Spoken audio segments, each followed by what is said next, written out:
Türkiye, Gürcistan, Azerbaycan, Türkmenistan ve Afganistan 5 kardeş ülke. Kurtuluş Savaşı'nda Afgan anneleri kollarındaki bileziklerini Türkiye'ye destek olması için yollamıştır. Ayrıca Afganistan 1919'da bağımsızlığını kazandıktan sonra modernleşme için Türkiye'yi örnek almıştır. Fakat önce 1979'da Sovyet Rusya işgaline uğramış, yaklaşık 22 yıl sonra da ABD işgaline uğramıştır. Ortaya çıkan terör örgütleriyle birlikte ülke 100 yıl geriye gitmiş, maalesef ki kadınların okula gitmesi bile yasaklanmıştır. Türkmenistan ise Kurtuluş Savaşı'nda yaklaşık 120 kişilik süvari birliğini Türkiye'ye göndermiştir. Ayrıca Türkiye 1991 tarihinde Sovyetler Birliği'nin dağılmasının ardından bağımsızlığını ilan eden Türkmenistan'ı ilk tanıyan devlettir. Azerbaycan'da Türkiye Kurtuluş Savaşı'nda kilolarca altın ve petrol göndermiştir. Türkiye ise Karabağ Savaşı'nda kardeş ülke Azerbaycan'a SİHA'ların destek olması için göndermiştir. Gürcistan Kurtuluş Savaşı'nda Türkiye'ye yardımda bulunamamıştır. Çünkü o tarihlerde Sovyet Rusya işgaline uğruyordu. Ancak bugün ilişkilerimizin iyi olduğu bir sınır komşumuzdur. Hatta Batum Havalimanı'nın ortak kullanımlı ve iki devlete de ait olduğunu biliyor muydunuz? Peki bu 5 kardeş ülkeyi birleştirip tek bir devlet haline getirsek? Öncelikle devletin bayrağı böyle görünürdü. Hilal Türkiye'yi, 8 köşeli yıldız Azerbaycan'ı, kırmızı renk Afganistan ve Gürcistan'ı, yeşil renk ise Türkmenistan'ı temsil ederdi.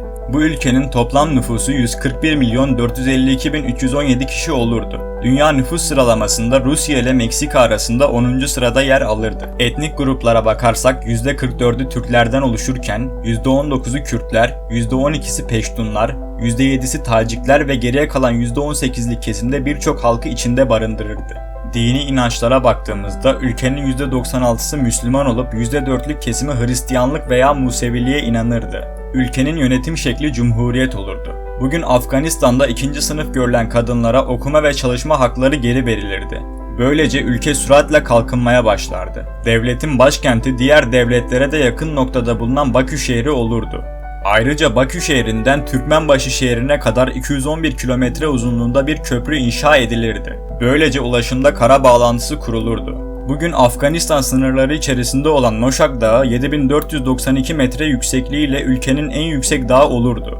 Ayrıca yazları 50 derece sıcaklığa kadar çıkan Karakum Çölü bu devletin sınırları içerisinde yer alırdı. Bu devletin gayri safi yurt içi hasılası 892 milyar dolar olurdu. Buna göre yurt içi hasılası sıralamasında Hollanda ve Suudi Arabistan arasında 18. sıraya girerdi. Devletin toplam askeri personeli 1.712.314 kişi olurdu. Toplam hava gücü 1609 tane, 4813 tane tank, 17.615 tane zırhlı araç, şekilli topçulardan ise 2250 adet bulunurdu. Toplam 286 savaş gemili bir deniz gücüne sahip olurdu. Savunma bütçesi 24 milyar 512 milyon 615 dolar olurdu. Böylece Brezilya ile Kanada arasında 14. sıraya yerleşirdi. Devletin toplam yüz ölçümü 2.080.192 kilometre kare olurdu. Buna göre Suudi Arabistan ile Meksika arasında 13. sıraya girerdi. Doğal kaynaklar bakımından çok zengin bir devlet olurdu. Özellikle Karakum Çölü'nde petrol, Hazar Denizi'nde ise doğal gaz ve petrol çıkarılırdı. Ayrıca motor yağı ve cam endüstrisinde kullanılan lityum madeni bu ülkede bolca bulunurdu. İzlediğiniz için teşekkürler. Kanalıma abone olarak bana destek verebilirsiniz.